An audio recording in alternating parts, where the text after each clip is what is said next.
Oke, Assalamualaikum warahmatullahi wabarakatuh. Pada yang terhormat Ibu Aya Sufiani SPD MPD selaku Mentor titik lokasi titik lokasi SMP 1 Muka di angkatan yang ke-26 ini, kemudian untuk rekan-rekan satu perjuangan di angkatan 26 untuk kegiatan orientasi pengenalan nilai dan etika bagi PPK. Untuk kali ini saya akan menjabarkan sedikit tentang program saya untuk 5 tahun ke depan. Jadi tidak secara luas untuk persatu dan tidak, tapi lebih terkhusus untuk bagian pertama. Dan yang pertama, saya secara pribadi yang pertama saya kemudian mengajar di SMP kita dengan guru podcast. Kemudian dari latar belakang orientasi tadi untuk orientasi pengenalan nilai dan etika bagi PPK itu ada latar belakang. Jadi latar belakang diadakannya orientasi yaitu Kemendikbud memiliki kebijakan untuk melakukan pemenuhan guru melalui seleksi pengadaan pegawai pemerintah dengan kejadian kota ini terkait itu mengacu terhadap UU nomor 5 tahun 2009. Kemudian yang kedua, dalam pelaksanaan tugasnya pemerintah perlu membebani PPK dengan pengenalan tugas dan fungsi ASN. Dan yang terakhir yaitu PPK diharapkan mampu mengaktualisasi nilai-nilai dasar ASN yang berakhlak demi tercapainya tujuan pendidikan sesuai dengan visi dan misi SMP Negeri Pramuka atau di tempat kerja. Jadi setelah kita melewati sebuah orientasi, maka dihadapkan dengan sebuah hasil paparan. Salah satunya yang merujuk terhadap tujuan dari SMP Negeri Pramuka yaitu tentang terwujudnya sekolah berkualitas berbasis intak dan teks serta berwawasan lingkungan. Saya lebih memilih tentang permasalahan peningkatan keminatan belajar berdasarkan terhadap pembelajaran berbasis Android atau menggunakan situs atau web quiz. Jadi bentuknya quiz itu sebuah permainan edukasi. Artinya kita bisa membuat sebuah permainan di dalam web tersebut. Itu sesuai tidak dengan pembelajaran yang akan kita sampaikan, artinya bisa meningkatkan mutu pembelajaran atau tidak. Jadi seperti itu. Kemudian rencana hasil kerja yaitu yang tujuannya adalah tercapainya 8 standar pendidikan, itu yang utamanya. Dan yang kedua tentang terlaksananya pokok manajemen pengelolaan perusahaan dan supervisi pada guru dan tenaga pendidik. Dan tahun kontrak pertama yaitu mencari tahu kesulitan belajar peserta didikku yang pertama. Yang kedua, membuat angket untuk mengetahui kesulitan siswa dalam pembelajaran. Ini bisa bentuknya banyak macamnya, mungkin bisa melalui online ataupun offline. Kemudian yang kedua, membagikan angket tersebut bisa kalau di sini dicontohkan berupa Google Form untuk diisi, kemudian nanti dikumpulkan terhadap pendidik. Kemudian yang ketiga, mengelompokkan permasalahan tadi dari kegiatan tadi kita mengelompokkan. Kemudian output yang diharapkan yaitu yang pertama, terciptanya angket hasil kesulitan peserta didik untuk kita bisa menganalisis. Yang kedua, terkelompokannya kesulitan belajar siswa dan hasil angket yang ditandatangani. Kemudian penerapan akun kompeten dan akuntabel. Di tahun yang kedua yaitu membuat bukan di tahun kedua tapi lebih ke di kegiatan yang kedua. Ini mohon salah, jadi mohon maaf, mungkin bukan di tahun yang kedua tapi ini masih dalam 1 tahun tapi dalam kegiatan yang kedua, yaitu kegiatannya membuat media pembelajaran yang menarik dan menyenangkan untuk pembelajaran. Kalau saya secara pribadi melihatnya dari mengoptimalkan quizzes atau situs quizzes. Kemudian tahap kegiatan yang pertama mengkomunikasi dan mengkonsultasi dengan mentor beserta guru mata pembelajaran. Soalnya dan mengenai pembuatan media pembelajaran berupa game tadi. Game itu bisa dibuat di quiz tadi. Kemudian yang kedua, bekerjasama dengan tim IT atau mungkin di sini seperti Pak Didi, salah satu komputer. Kemudian yang ketiga, persetujuan dengan mentor dan pembuat media pembelajaran berupa game berbasis Android. Kemudian output yang diharapkan terciptanya media pembelajaran yang menarik dan menyenangkan. Itu tujuan utamanya. Terjadinya kesepakatan antara mentor dan guru maupun penjelas yang lain. Artinya di satu tempat kerja pasti ada beberapa guru olahraga, kemudian mungkin karena ada game yang selaras dan mungkin ada game yang tidak selaras dengan satu orang tersebut. Dan yang kedua terciptanya game edukasi. Itu pasti yang ketiga adalah disetujuinya game edukasi berbasis alternatif oleh beberapa mentor dan perangkat yang lain. Dan penerapannya kompeten kegiatan ini selaras dengan tujuan yang tertentu, yaitu khususnya sekolah berkualitas pintar dan cerdas serta berwawasan lingkungan.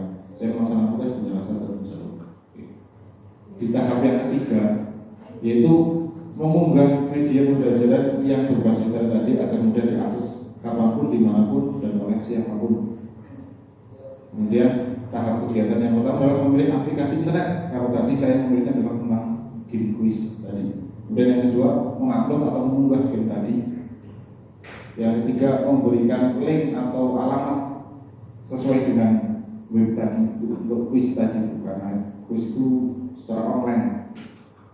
Dan yang penerapannya adalah output yang diharapkan perubahannya game edukasi di internet. Artinya terpilihnya aplikasi internet untuk mengunggah game tersebut.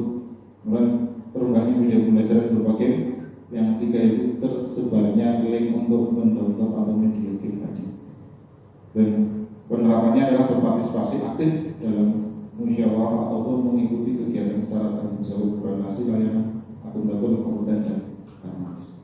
Kemudian di kegiatan yang keempat, yaitu kegiatannya adalah melaksanakan pembelajaran berbasis orkes yang menyenangkan melalui media game tadi. Yang hampir sama. Kalau tadi lebih ke terhadap gamenya, kalau ini menjadikan melaksanakan absensi kegiatan persepsi. Jadi mungkin yang membedakan kalau tadi adalah kegiatan-kegiatan dari game tadi, kalau ini dari pembelajarannya mengunduh atau mendownload game yang tadi dengan Android, melaksanakan pembelajaran dengan cara memainkan game dengan link yang sudah diberikan oleh bapak atau ibu guru.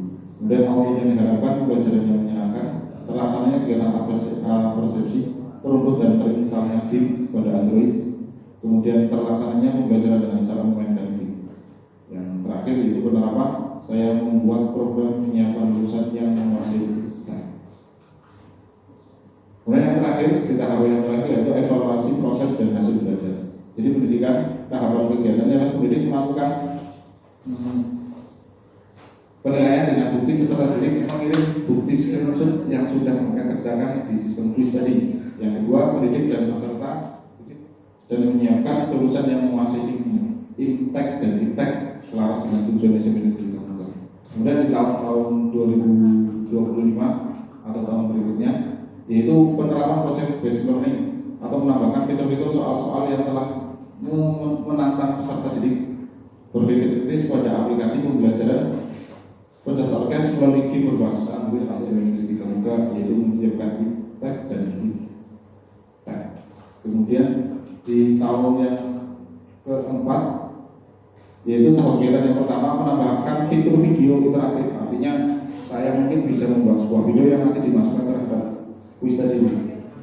Kemudian output yang diharapkan secara didik lebih memahami materi karena aplikasi lebih interaktif, artinya bisa memperlihatkan sebuah materi dari awal sampai akhir untuk kegiatannya. Yang terakhir penerapannya yaitu sama kegiatan selaras dengan sejalan dengan visi pemerintah Provinsi Jawa Tengah, berdiri dalam semakin sejahtera tetap membuatan korupsi, membuatan ngakusi, dan visi Kabupaten Malang terwujudnya Kabupaten Pemalang yang adil, makmur, agraris, dan ngani atau aman.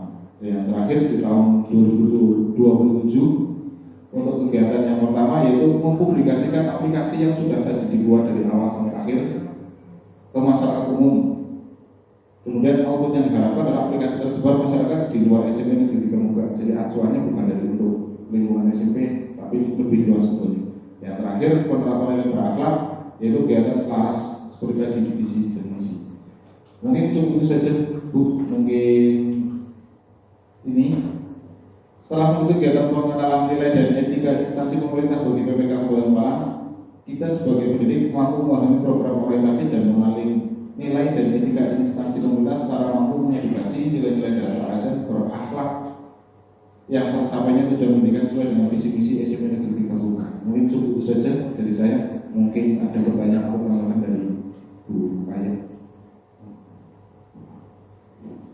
Terima kasih untuk Saudara Eko Mardiono SPD, Guru Mantel Penjuruka. Ya.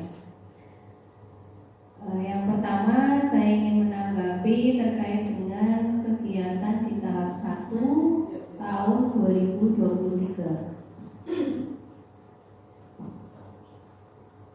Tahap 1 2023. Di situ tertulis ada kegiatan. Ya, tahap pertama di situ kegiatannya apa, Pak?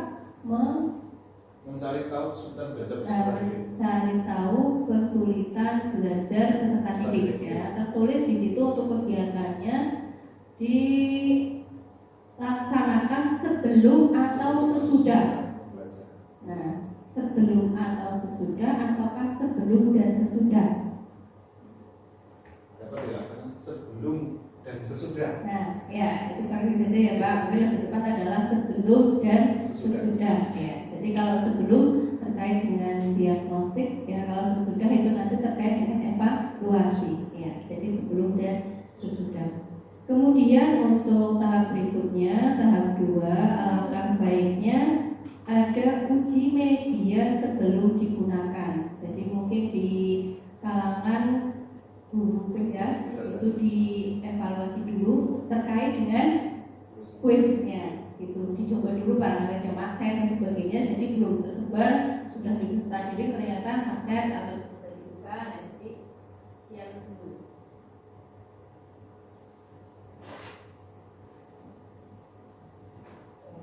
Kemudian untuk yang ketiga itu ada tahap publikasi. Nah ini tadi hampir sama dengan yang di tahun, di tahap 3 tahun 2023 itu kan tadi ada publikasi. Tahun 2023 tahap ketiga. Ya, publikasi ya, ada. Membuka media belajar yang berbasis internet agar mudah diakses kapanpun dimanapun tanpa siapapun. Ya, itu apa bedanya dengan yang di tahun 2027? Kalau di tahun 2023 ini tahap yang ketiga itu hanya publikasinya hanya itu. Oh ya. Tapi kalau yang 2027 itu nanti di situ harus ditambahkan keterangan untuk kalangan SMP Negeri 3, jadi tidak siapapun. Nah kalau siapapun kan berarti luas. Ya, itu nanti. Kemudian untuk tahap penerapannya tahap 4. Ya, masih di tahun 2023 tahap 4 adalah penerapan. Melaksanakan pembelajaran berdasarkan yang menyenangkan media. Ya, nanti kan penerapan penggunaan media tersebut. Ya. Untuk kelas berapa Pak? Ulang tahun ini. Kebetulan kelas 7 ya. Ya, alangkah baiknya juga nanti menyesuaikan kurikulum yang berlaku. Ya, menyesuaikan saja dengan kurikulum yang berlaku. Kemudian terkait dengan penjas, jadi saya sedikit kenapa kok tidak memaksimalkan potensi siswa terkait dengan misalkan cabang-cabang olahraga yang ada gitu. Nah sekaligus untuk misalnya ya syukur-syukur bisa mencetak atlet dan sebagainya seperti itu. Karena kan memang event olahraga itu kan sebenarnya banyak sekali yang bisa diikuti gitu. Karena kalau untuk game itu kemungkinan dilaksanakan jika tatap muka berhalangan, seperti itu. Karena menurut saya olahraga itu merupakan salah satu olahraga yang paling menyenangkan, ya. Karena berdasarkan pengamatan saya mengajar IPA, ketika setelah saya jamnya olahraga itu anak sudah langsung bergegas mengingatkan, Bu, sudah selesai waktunya. Ternyata karena mau olahraga. Dan setelah olahraga pun ketika masuk jam berikutnya itu masih belum, ya. Nah itu kan berarti salah satu indikasi bahwa anak sebenarnya menyukai olahraga. Itu mungkin bisa ditambahkan, diarahkan ke istilahnya penjaringan minat siswa dan bakatnya. Ya kemungkinan ada siswa yang berbakat untuk cabang olahraga apa itu biar bisa